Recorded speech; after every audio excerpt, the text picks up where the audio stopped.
Anda mabdi kute dua kesa bute, arre kulkulo tati kore nablate. Imma kocha te daf kite kanuti, ulla kera bache dite golgotati. Jirenyam na kese ati waga koti, jirenyam na kese ati waga koti, jirenyam na kese ati waga koti, jirenyam na kese ati waga koti, jirenyam na kese ati waga koti.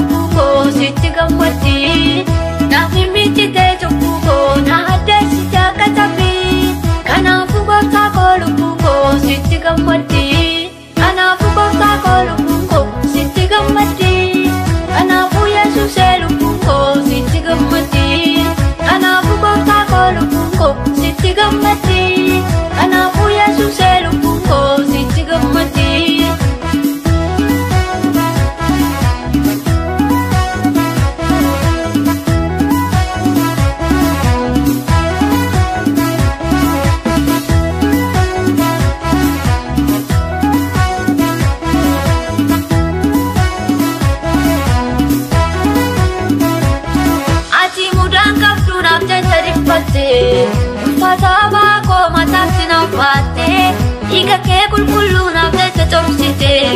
Dola udiga ke na nufayera, birti dua jalas pilih sobotera.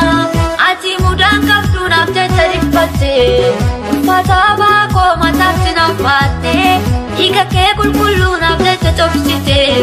Dola udiga ke na nufayera, birti dua jalas pilih sobotera.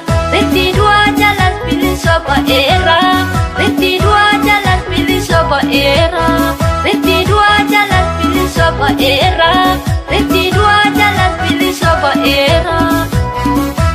Wakata deu tujurtu, ulfina keriste, cupu ko kule suya suse, anurratul bate. Wakata deu tujurtu, ulfina keriste, cupu ko kule suya suse, anurratul bate. Ayifte talubuko, iga keti lolate, nafiste tachubuko, yado narrata late. Ayifte talubuko, iga keti lolate, nafiste tachubuko, yado narrata late.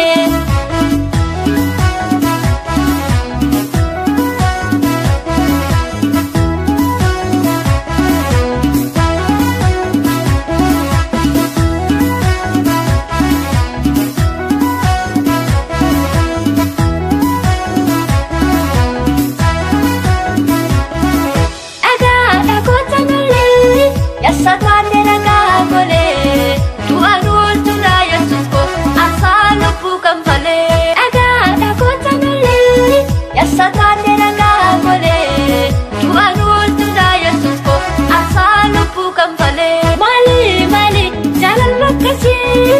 Arsalu bukan kalu Sinjala tamya tusko Omanu sinjutiru Mali jalan lokasi Arsalu bukan kalu Sinjala tamya tusko Omanu sinjutiru Nah mimiti tejo buko Nah ada sita katabi Kana buko takolu buko Siti gamati Nah mimiti tejo buko Nah ada sita katabi